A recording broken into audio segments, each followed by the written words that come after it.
If Luka Legend wins it all, you got to give him the title of the best player in the world. And so, Nick, I'm going to surprise you. I am going with Warriors in 6. Warriors in 6. Did you hear me? What a dope. Look, now, look, I'm going to admit, Luka is scary. Luka is scary. You don't say. But I got the Warriors winning this series in 6 games, as I said. And Luka's going to get his. You can't stop him, all right? Don't tell me, don't worry about the individual matchup. Who's going to guard him? Wiggins, Draymond. Because they're going to get their picks and switch on to they're going to get the matchup that they want. Luka going against Steph at times and Jordan Poole at times and whoever they want to put him against, they'll get that action going. But so Luka will get his. But if you look at that Phoenix series, I think that Golden State will win this thing on the offensive end. They'll guard Dallas as well as you can, but they'll win it on the offensive end because Phoenix only had one real bona fide big-time scorer, Devin Booker. All right, DeAndre Ayton, he's good, 17 points a game, but not a big-time scorer. Chris Paul has always been a reluctant scorer. He can give you 22 a night if he wants to, but he's more of a traditional point guard and not going to do that consistently. Golden State, Nick, has 3 bona fide big-time scorers. And yes, I'm putting Jordan Poole in there. The Water Boys, I'm calling them. The Water Boys, the Splash Brothers, Steph and Clay, plus Jordan Poole, the Water Boys. All of them averaging 19 or more points in the postseason. And you might say, Clay, is Clay still a big-time scorer? Cool. Yeah. He's averaging 20 points a game in the playoffs. That's the same he averaged in 2019 when they lost to Toronto in the finals before he got hurt. It's the second most he's ever averaged in a postseason in his illustrious career. He's shooting 41% from 3. So, yeah, Clay is back. So that's going to be the problem. With CP3, no, I'm not. I am not trying to talk myself into it. I'm saying it with base. I'm saying it with my chest. Golden State in 6. Here's the other thing, Nick. They're not going to, they have a pedigree. They have a pedigree that Phoenix, despite having Chris Paul, just does not have. All right? The Golden State Warriors have stared down LeBron James. You think they're going to get intimidated like Phoenix did eventually by Luka Dončić? They have come back from a 3-1 lead deficit on Russell Westbrook and Kevin Durant. There is no hole they could be in. I don't think they'll be in a hole, but there's no situation they'll face in this series that's going to make them crumble and say we're done like Phoenix did. So I got the Warriors in 6. Okay, everyone knows I'm going to say the Mavs here because, I had the foresight, the wisdom, the brilliance to pick the Mavs 2 months ago. So why would I change now? The question is how many games? The Warriors, to have any shot in this series, are going to need to be able to come back from a 3-1 deficit because the Mavs are winning tonight. They're winning both of the 2 in Dallas. It's going to be 3-1 going back to San Francisco, and it's not going back to Dallas after that, except for the NBA Finals. Mavs in 5. And here's why. This is a terrible matchup for Golden State. I'll tell you, I bet you Golden State, home court be damned, was rooting for Phoenix. They watched Dallas beat them 3 out of 4 times this year.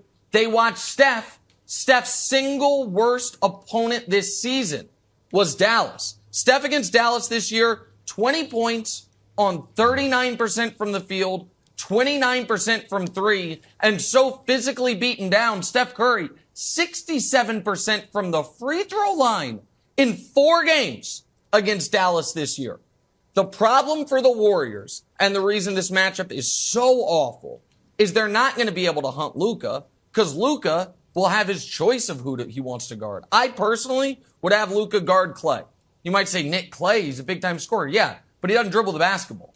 So Luka, be out there in space, use your length. If not, guard Draymond. If not, throw him on Looney if you want to. You can just say, Nick, Draymond and Looney on the court at the same time, here's the problem for Golden State, Wilds. Their fifth guy is going to cripple them in this series, no matter which fifth guy they go with. So you're going to go Steph, Clay, Poole, Draymond as your crunch time four. Who's your fifth? If you go Looney, then you have two guys that do not need to be guarded on offense in Draymond and Kevon Looney. If you go Wiggins, then your only rim defender, Draymond, is also the only guy who has any shot of being able to guard Luka, and he will draw him away from the basket. Jordan Poole, we have seen the Warriors beaten by people hunting Steph. Steph is not the guy they're going to try to hunt. Jordan Poole is going to need to average 25 a game to be a break-even player. Luka is going to pick him out and torture him. What I said jokingly, Phoenix was doing unfairly to Luka, that's what Jordan Poole's about to deal with. And by the way, his offense has fallen off a cliff the last 3 games anyway, because contrary to the opening of the playoffs, Jordan Poole is not already a top 20 player in this league. This is a brutal matchup for Golden State. They're going to need Steph to have the best playoff series of his career for them to win this series. That's not going to happen. The Mavs are the better team, guys. They dominated them in the regular season. They have the best player. They've been better in these playoffs. Wilds, don't you dare. Did he just convince you, Wilds? That's the only thing that could Broussard. What do you want to make Broussard? You've been to a roulette table. Nick is the guy with a huge stack of chips that you see him keep on picking the right ones. And you're like, I don't know, I don't buy that at all. But then the next thing you know, bingo, there's the Mavs. So against that story, I'm still going to pick the Warriors in 6. Because I believe in Draymond Green. Good job. In Draymond's, good job. Draymond is in a video game, and Luka is the final boss he needs to be. Don't forget, Draymond is out here saying, quote, I think I'm the best defender to ever play in the NBA. I stand by that. I'd put myself up against anyone. Okay, so let's not talk about Rodman or Ben Wallace. Let's put yourself up against Luka. And both guys have been very complimentary of each other. Luka really respects and almost admires Draymond, and Draymond has been very respectful and admires Luka's game the other way. So there's not a lot of trash talk. It's not a lot of getting into it. It's just two guys who really admire each other's games. But no one has been able to stop Luka. If Draymond wants to back up all of this talk with some real play, I'd like to see him put the clamps on Luka, because I understand everyone's going to get, Luka's going to get that action. They're going to. This is a weird take, but stay with me. Stay with me here. Luka's going to get his 2s. Luka's going to get his 3s. I don't want Luka to get his 4s. And by that, I mean, there was points in these last 2 series where Luka would make a bucket and you'd be like, man, that wasn't just worth 2 points.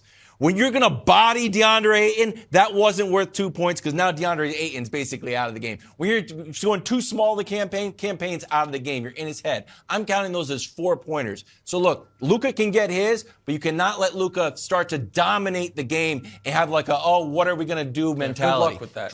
Thanks for watching. Subscribe here to get the latest from the show. Also, be sure to check out more of the best clips from First Things First, or go watch a few segments from our other shows on FS1.